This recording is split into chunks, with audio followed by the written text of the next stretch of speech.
Hello everyone, this is Garrett the Gamer with what I believe to be a very interesting video featuring Skyrim. I know what you're thinking, what's this guy blabbing about? An interesting video on Skyrim? It's Skyrim! I've played this game for hundreds or thousands of hours. I've played every viable character build imaginable. I've done every quest, I've modded the game to make the bandits not wear underwear. I know everything there is to know about this game. I've already seen everything. Well, dear viewer, the same goes for me. However, in this video I will attempt something that I have never even dreamt of trying before. I'm going to start with a new character and get all my skills up to level 100. For this I will almost solely rely on my knowledge of the game, which, despite having played 5 different versions of this game across 3 different consoles, is far from complete. The rules are, I will not be looking up all the pro strategies online, except for some of the stuff that I already vaguely remember already. I will not use console commands, and I'm going for the real, authentic Skyrim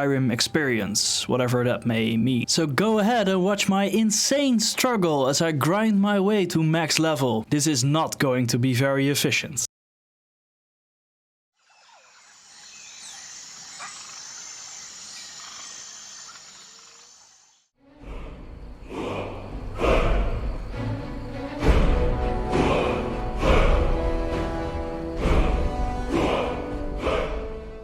So let's start with character creation and the tutorial. Because every one of us has done and seen this all 1,000 times already, I will skip over most of it for the sake of brevity. My character will be a generic Imperial guy. I watch the execution, get told by Hadvar to escape up the tower away from the dragon. Up through the tower! Let's go!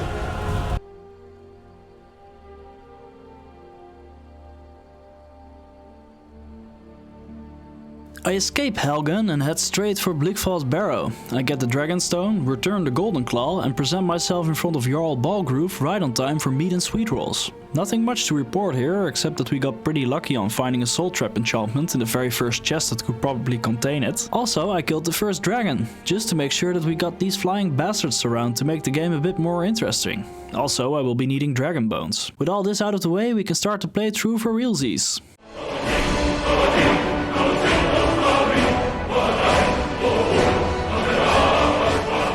So after all that, we got about 2700 gold in our pocket to spend on Argonian prostitutes. I mean to spend on something useful for this challenge. Let me expand a little bit on the strategy that I have in mind for this insurmountable task that lies ahead. It is my understanding that the prohibitive element for most skill progression is the amount of cash the player carries. I say this because I will be needing cash for buying things like soul gems, smithing materials, alchemical ingredients, and of course training with skill trainers. Restoration is a perfectly valid school of magic, and don't let anyone tell you otherwise. My idea here is to raise my character level as high as I can, right from the get-go. With a higher level, the game provides me with better loot that I can sell for more cash, which in turn will provide me with more levels. And I do plan to raid some dungeons in this playthrough because I'd like to actually enjoy playing the game for a bit. Also, I honest to God don't know a better way to make money in Skyrim without having to look up some very illegal and frowned upon exploits. So let's see, an obvious skill to raise first is Conjuration. I remember this. This is in fact the oldest trick in the book. The player can cast Soul Trap on dead bodies for lots of experience. I was a little bit bored at work and I made a far too complicated flowchart explaining this process. I did have to disguise it a bit as something corporate though, so that my coworkers wouldn't get suspicious. The idea is to go to Beautiful's Barrow and cast Soul Trap a couple of thousand times until I reach level 100. And there it is, done. Only took about 20 minutes. The only downside of this strategy is that we reach level 18 without really being better in not dying in combat. So when I walked into the College of Winterhold right after this to get some more spells, I immediately got annihilated by a blood dragon. I have to say though, it's pretty cool to be able to summon a pair of Etronarchs with my newfound Conjuration proficiency. If only I could summon a girlfriend.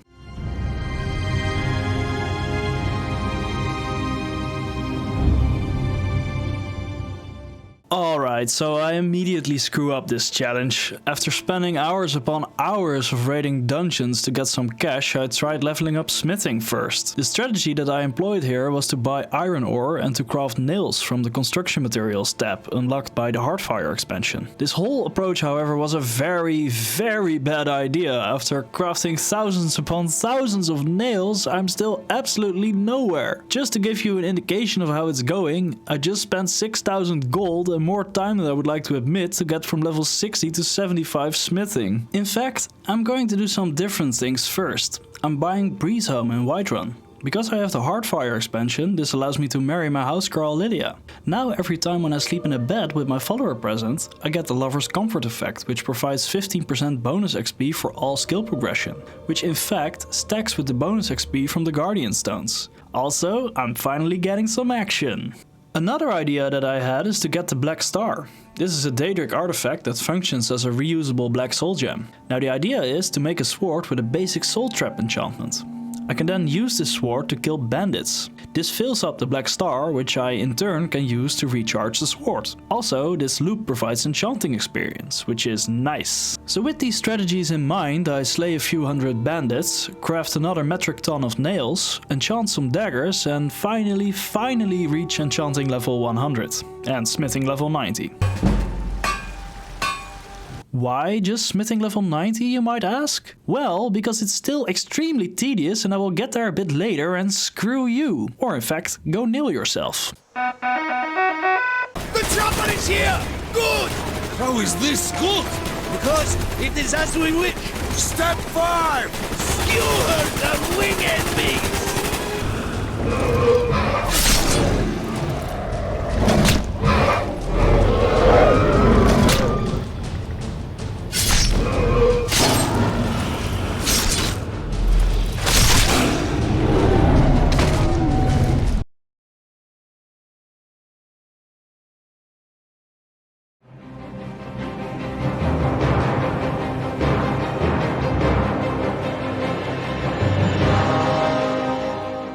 So now I'm getting somewhere. Because I have Enchanting 100 and Smithing level 90, I can now make some pretty cool enchanted armor sets and weapons to do some serious leveling. So I make a set of Daedric armor with the Fortify heavy armor enchantments, a set of glass armor with the Fortify light armor enchantments, a Daedric shield, a Daedric sword and a whole bunch of enchanted rings and amulets to suit my needs. Now the easiest task that lies ahead, I think, is to level up heavy armor. So let's find a sparring partner. I believe that the idea here is that all I have to do is to take damage. But my enchanted heavy armor does only give me a maximum physical damage reduction of only 80%, so I do have to do some healing along the way. Perhaps I can also level some restoration while I'm at it.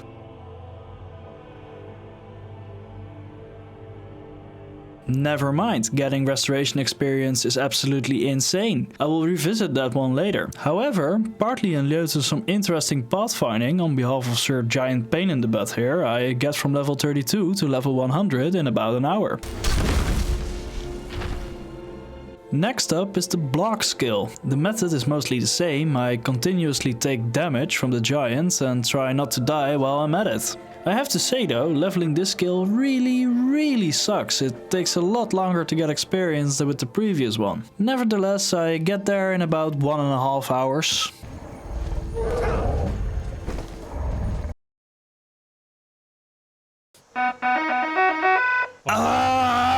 This skill can suck a big fat cock. I'm starting to regret this challenge, I really am though. A full set of glass armor with 4 enchanted pieces of Fortify light armor doesn't give me an armor rating even close to the maximum physical damage protection that I sorely need for leveling up this skill. So the result is that I really have to focus on not dying as I'm running around taking damage from these mammoths for a solid 2.5 hours.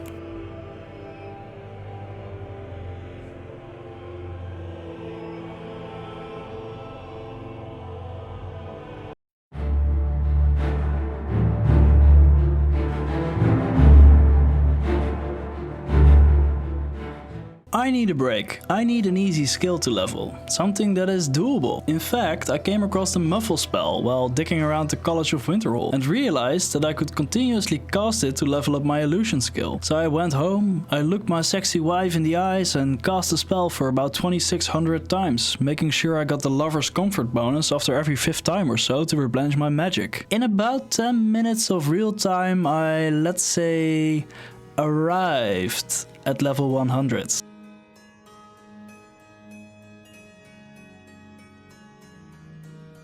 I also got the final levels of smithing, which went pretty smooth. I already got to level 90 before, and then I crafted all those Daedric and glass items for leveling the previous skills.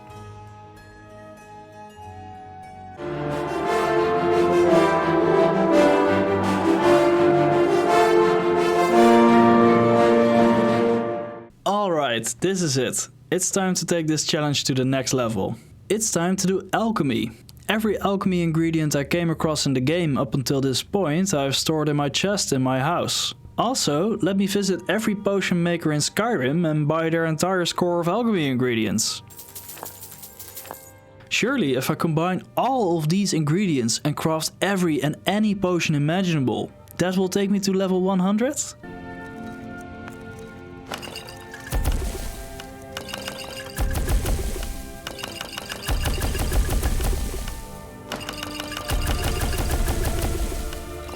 What? Level 35? Level 35? Really? That's it?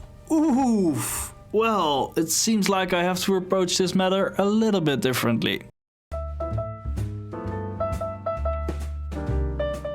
Upon bending the rules a bit and doing a bit of research, I discovered that you get alchemy experience based upon the value of the potion that you create. This means that I should focus on crafting very valuable potions instead of crafting simply a great many of them. So I guess the strategy here is to enchant a set of gear that allows me to make stronger and therefore more valuable potions. And so I went and did that. However, next up something very peculiar happened. I was simply crafting some, I believe, fortify restoration potions or something, and somehow, some way, I went from level 67 to level 100 alchemy just like that.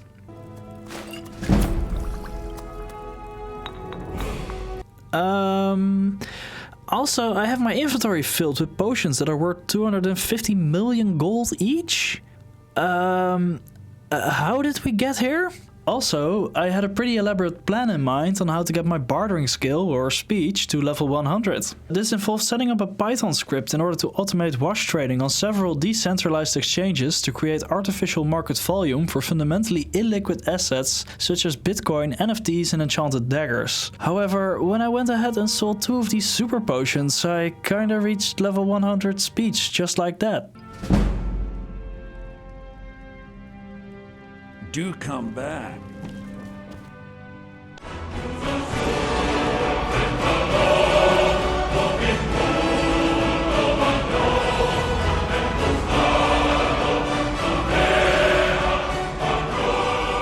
Next up, I actually get to enjoy the game for a bit. Because for what comes next, I actually need Shadowmere, the immortal, ever-loyal Black Steed. And in order to get him, I need to play my favorite questline in the game, the Dark Brotherhood. So I travel to Windhelm, obtain a rumor about the Dark Brotherhood from a guard. It's no secret. The boy is doing some ritual, trying to call the Dark Brotherhood. But who's going to stop him? Me? I'll have no part of that. I talk to the Arantino kid, whom all of Windhelm seems to know about, by the way. I kill Grelot the Kind, I wake up in his shed, I kill an unfortunate Khajiit, I get ordered to kill some drifter, and then another one, and I believe another one. Then I kill some chick on her own wedding. Cicero gets mad, and then I get the horse. Doesn't make sense, right? I know, I might have glossed over some of the story bits. However, I've got the horse now and that's what matters. Let's now do some serious leveling. So let me explain why Shadowmere is so important. He is practically immortal as he has a ton of health and an insanely high health regeneration stat. In fact, at first sight it looks like he has infinite health. It's only when you really do a ton of damage that you see his health go down a bit, which then immediately replenishes. Also, perhaps more importantly, he doesn't at all seem upset when you damage him. He just stands there and takes it like he doesn't give a flying fuck. As for the strategy here, I screw up once again. I intended to level up the one-handed skill first, so I craft a ring that allows me to do an absolute metric fuckton of damage. But upon equipping it and striking Shadowmere, I don't get any XP, but I do however get a very dead horse. Also, I could go ahead and keep striking him, but that still does nothing and I would, you know, be beating a dead horse.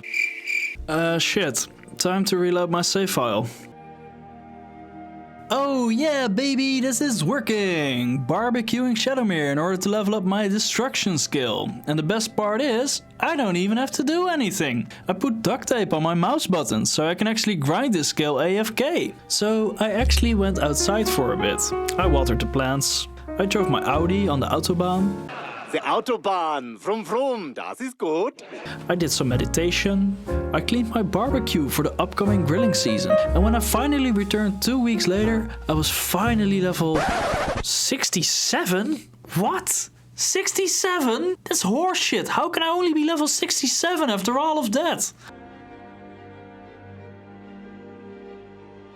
So I go to the college, purchase some spells, and while I'm there I decide to level up my pickpocketing skill.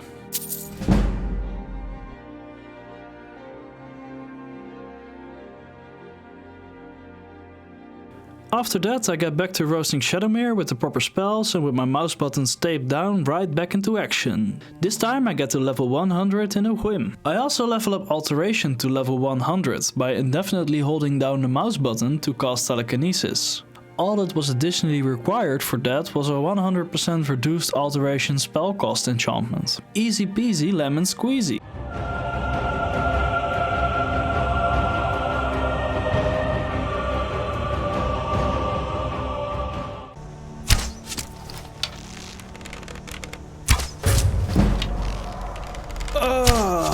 Could this take any longer? I'm leveling up Sneak and Archery at the same time, and while Sneak is kinda doable like this, acquiring Archery experience this way just takes the longest of times. Also, I just figured out that I can do insane damage by combining the backstab bonus from the Shrouded Gloves with the backstab perk from the Sneak skill tree, and performing backstabs right into Shadowmere's, let's say, Azura star. This high damage does in fact count towards Sneak XP, and the task of getting to level 100 Sneak while still being a time-consuming grind actually becomes achievable. I get there in an hour or so. Archery, however, remains a problem, as do the one- and two-handed skill. In the meantime, I have figured out that the most annoying skill to level in Skyrim is actually lockpicking. At first I thought that I could just mindlessly break lockpicks until I got to level 100, as one does get some XP from breaking a lockpick. But upon doing a bit of research, I discovered that it in fact takes over 366,000 lockpicks to get to level 100 like this. This means that the only viable way to level lockpicking is to pay gold to Vex in the Thieves Guild, who happens to be the master level skill trainer for this skill. You can, however, only train 5 levels per overall character level and only up to level 90. This means that the final 10 levels need a different solution. Also, skill training is insanely expensive at the higher levels. To give you an idea, it took 45,000 gold to get from level 80 to level 90 in lockpicking. And it was a very unwelcome surprise to me that it isn't even possible to steal back the gold, even with the previously attained level 100 in pickpocketing, and an amulet that makes pickpocketing 72,585% more successful. Apparently, 72,585 times a 0% chance is still a 0% chance. For the final 10 levels of lockpicking, I start opening up locked doors in all of Skyrim's major cities at night. At first this felt extremely tedious, but then I discovered that many of the doors in Windhelm actually have mastered leveled locks that provide decent XP. And after opening all the locks I could find, I resorted to collecting skill books. Each skill in Skyrim has 5 unique skill books that upon reading provide with a level in the associated skill. I need 4 more levels, so I track down the books, which again is tedious, and get to level 100, finally. Now only a few skills remain. One-handed, two-handed, archery and restoration. My plan is to buy the archery and restoration levels up to level 90. As for the remaining combat skills, my plan is to... how shall I put it delicately? excessively beat my horse meat until I max out my one-handed and two-handed proficiency. Also, there's a final quest to be done called Discerning the Transmundane. This one involves a madman locked up in an ice cavern, a friendly Daedric lord, and a far too lengthy expedition through the dwarven city of Alftand and ultimately Blackreach. The latter of which, to me, seemed like a blatant ripoff by the developers of the underground Siofra River area in Elden Ring, but whatever. Long story short, I helped the Daedric lord with whatever it was he wanted.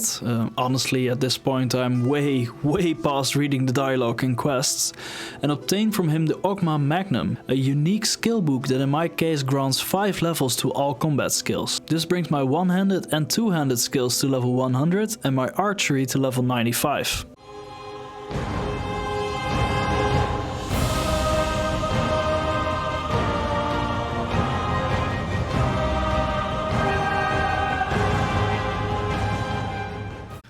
Next up, I travel back to Alftand as I remember there to be a fire trap that does pretty decent continuous damage. I figure out that it is in fact exactly 28 damage per second and that I can continuously dual cast a healing spell for 30 points of regeneration. So again I turn to my trusted duct tape and sit this one out.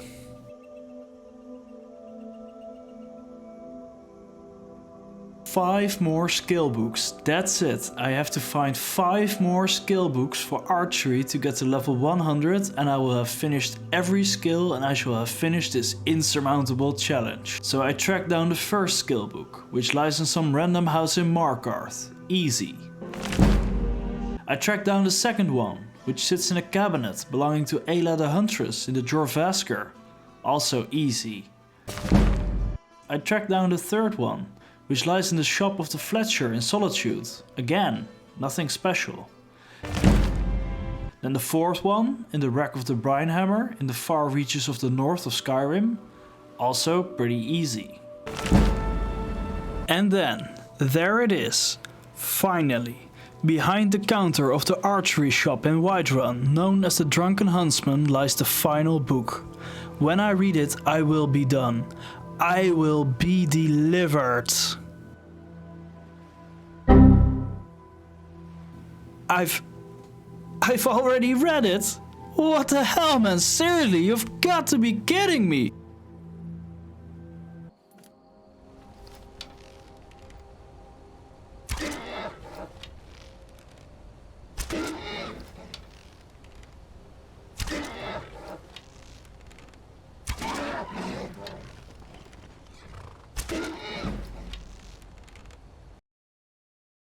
Yes!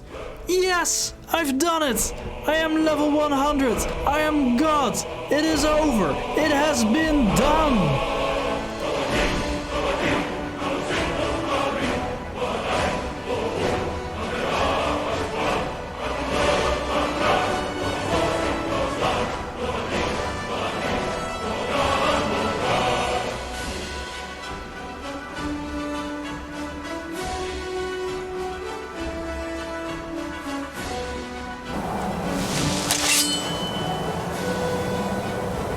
Yes? Hey, watch it! At last! Sovngarde!